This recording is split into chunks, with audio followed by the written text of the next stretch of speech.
Hello everyone and welcome to our Motsei Shabbat Fund quiz. I hope you're enjoying all the activities that we've had so far and I'm very excited to tell you about what we have coming up because as I've said, we have our quiz. So I hope everyone has got their thinking caps on and are ready to give their answers.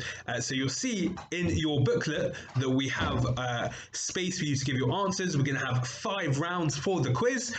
Each one is going to have 4 questions and then an activity at the end. And I will explain more as we go through each and every round. So hopefully you've got your booklet, you've got your pencil or pen ready to write down your answers, and you're ready to get going with our quiz. So we are going to start with round number 1. And round number 1 is all about Rabbi Lister's story that you just heard. So we just heard Rabbi Lister do an amazing story with some help from his little friends.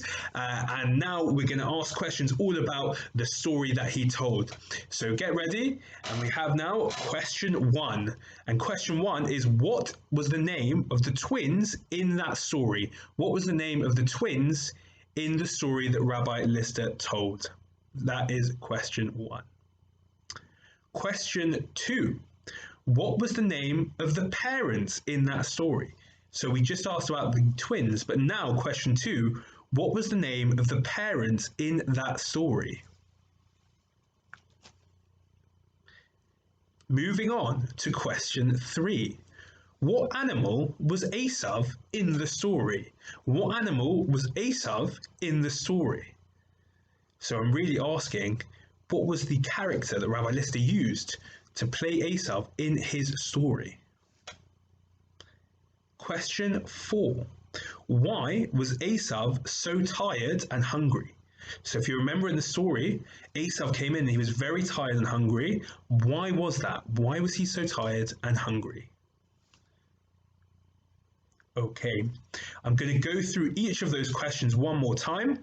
If you need more time to write your answers down, that's absolutely fine. Pause the video where you are and then we'll pick it up straight away. Press play when you're ready. So just to go through those questions one more time. Question 1, what was the name of the twins in the story?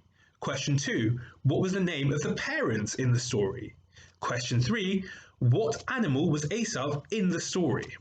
And question 4, why was Esav so tired and hungry? Why was he so tired and hungry in the story? Now, if you need more time, pause right now. If you're ready, we're going to go on to question 5. So question 5 isn't really a question, but it's an activity. So what I'm going to ask you to do, I'm going to give you a task that you have to do, and then you're going to do it and try and time yourself and do it as quickly as possible, and then take a picture to show that you've done it. Okay, so the activity is this. When I say go, that's when you start timing, and that is when you run off. So the activity is as follows. You've got to run as fast as you can and find a food that is red. In the story, we had a red lentils. I want you to find any food that is red, and you are going to find the red food and take a picture with it. So on 3, 2, 1, go. Find yourself a red food and take a picture with it. And I'll just give everyone a minute to do that.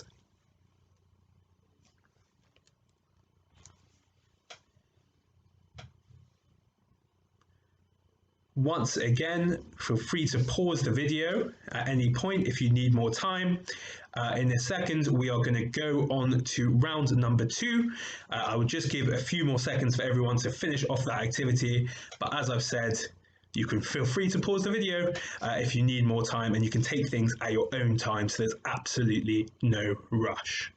That being said, hopefully everyone's back from taking a picture with their red food.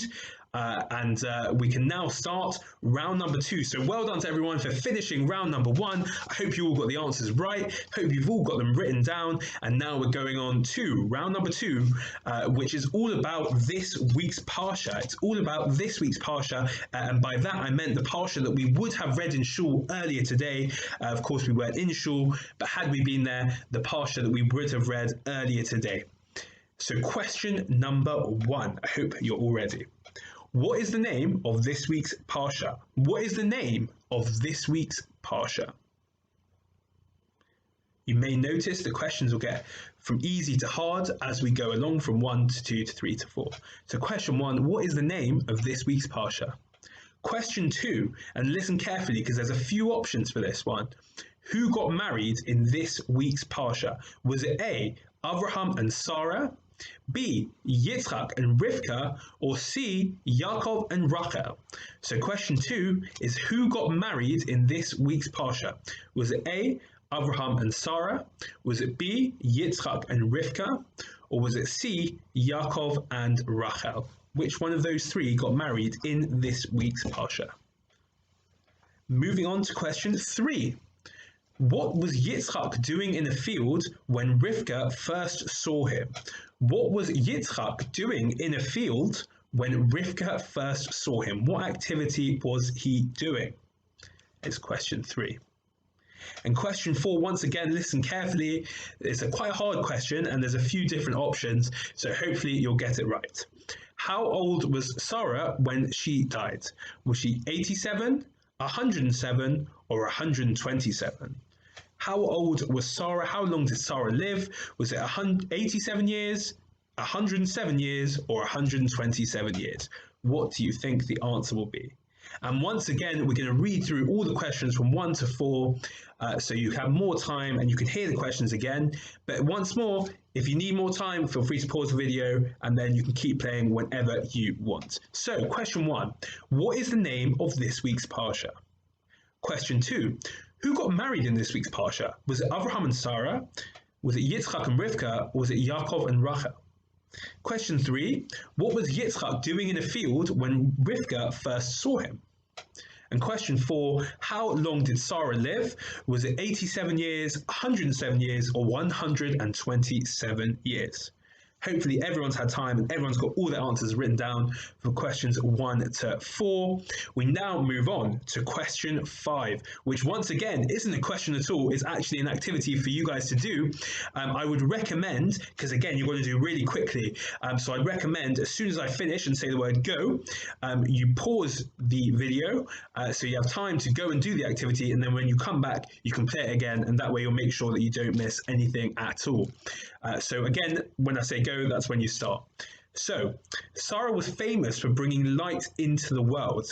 In fact, we see that with her lighting Shabbat candles. She was the first person to light Shabbat candles, which is a tradition which we still see Jewish women all around the world do every single Friday night.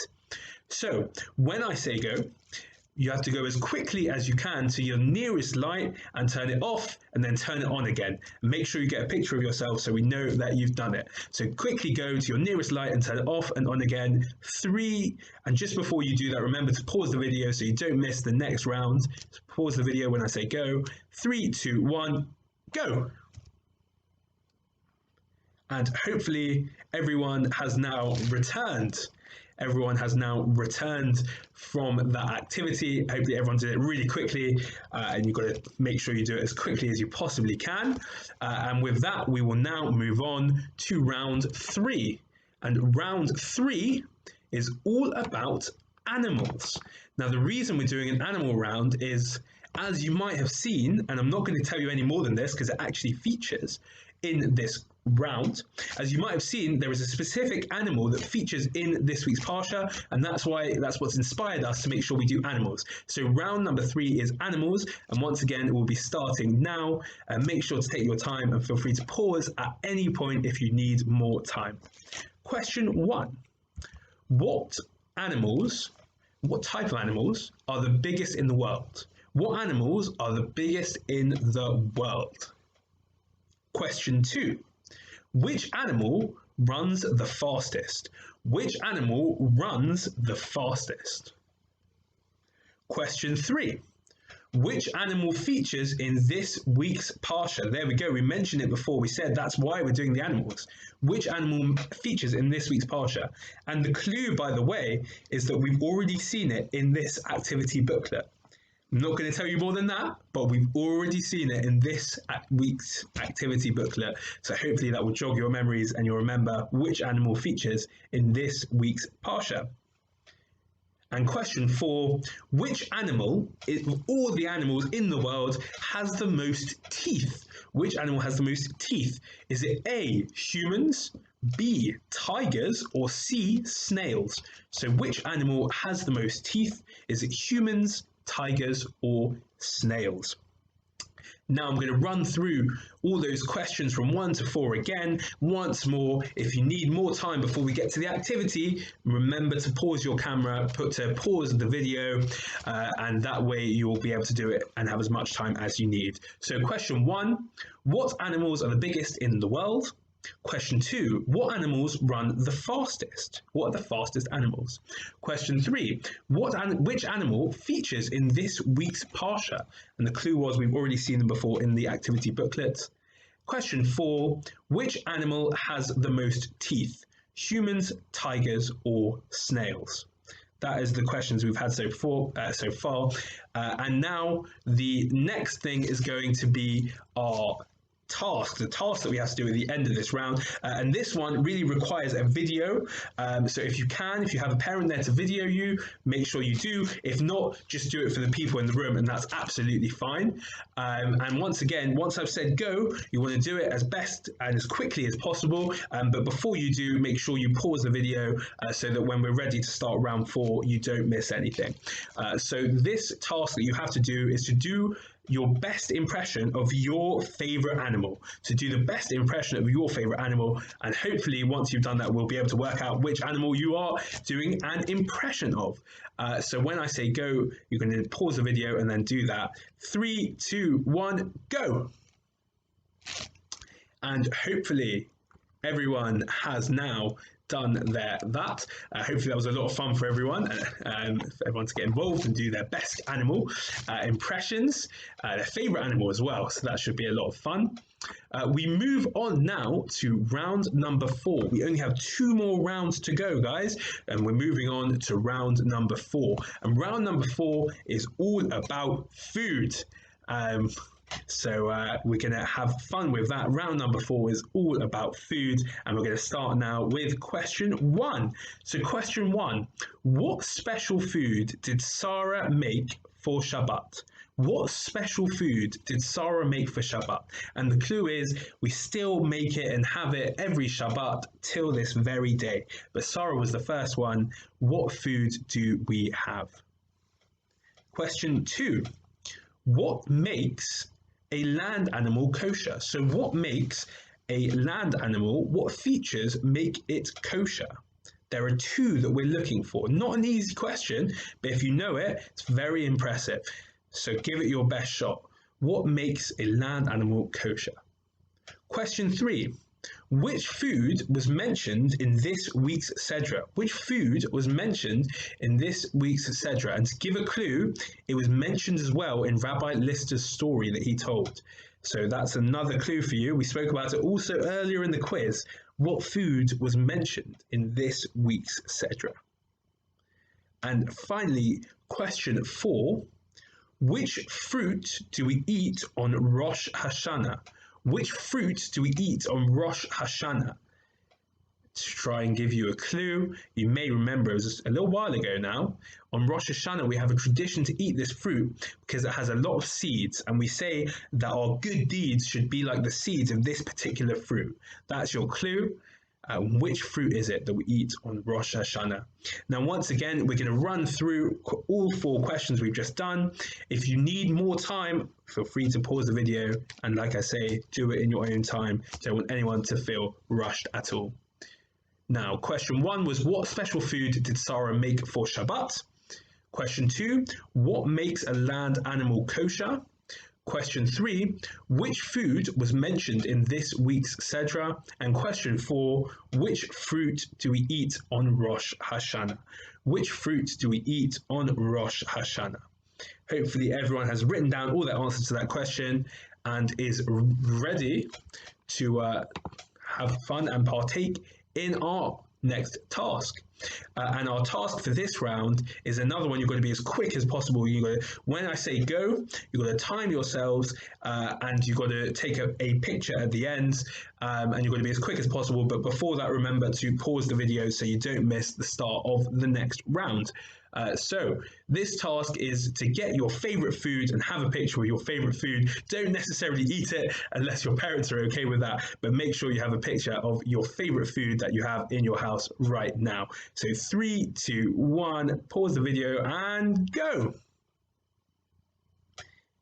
And hopefully everyone has now taken a picture of their favorite food. As I've said, don't necessarily eat it unless you have permission, but you've hopefully taken a picture of that and been as quick as you possibly can be with that. And we are now moving on to our fifth and final round of this week's quiz. Hopefully everyone's doing really well and has got all the answers written down and ready. And we're now moving on to the final round, which is round number 5, which is all about Shabbat, So question 1, when does Shabbat start? And just to explain what I mean, what day does it start on and what time of day does it start? Not necessarily the exact time, but what sort of time? Is it sunrise or noon or sunset or nightfall? You tell me. What time, what day and what time of day does Shabbat start? And then question 2, we're going to say quite similar, is when does Shabbat end? And again, we're looking for what day and what time of day specifically. Not exactly the exact time, but is it, again, sunrise, nightfall, morning, noon, midnight? You tell me. Question 3, how long minimum must Shabbat be? How long in hours minimum must Shabbat be? Not an easy question, guys, but hopefully you'll be able to get this one right. How long minimum must Shabbat be? Question 4. When was the first ever Shabbat? When was the first ever Shabbat? Have a think about that one. When was the first ever Shabbat? And once more, we're going to run through the questions 1 to 4. If you need more time, pause the video afterwards. Question 1, when does Shabbat start? What day and what time of day? Question 2, when does Shabbat end? And again, what day and what time of day? Question 3, how long minimum must Shabbat be in hours? Question 4, when was the first ever Shabbat? And that will take us up to question 5, which again is not a question, but an activity. So once again, when I have finished, I would say pause the video and then go as quickly as you can. Once more, this is an activity which is all about finding something quickly and then taking a picture. So the activity is going to be to go and find something that reminds yourself of Shabbat. Go and find something in your house that makes you think of Shabbat. And I'm going to say it 3, 2, 1. Pause the video and then go as quickly as you can. Go now. And hopefully everyone has now done that. Everyone has finished all the tasks. So first of all, a big round of applause to all of you guys for taking part in the quiz, and I'm sure doing a really, really good job. You should all be really proud of yourselves and hope you had a lot of fun along the way. I just want to explain that what should happen is if you've got all your answers and if you've got all your pictures or videos, then your parents should send them in to me. My email is in the activity booklet, and if you've got all of the answers right and you've done all of the activities really well, then you have a chance of winning a really exciting prize as well. So I hope everyone had a lot of fun, and if you send in your answers and your activities and everything to me, then you have a chance of winning a prize as well, which is lots of fun. But either way, I hope everyone had a really good time. I hope everyone had lots of fun. That also is going to bring us to the end overall of our video. So I hope everyone enjoyed. Hope everyone enjoyed all the different things that we have, and we're going to be doing something very similar next week with some more fun, some more games, some new different things, and we really look forward to seeing everyone there. And we hope everyone in the meantime has a really nice week. I'll see you guys soon.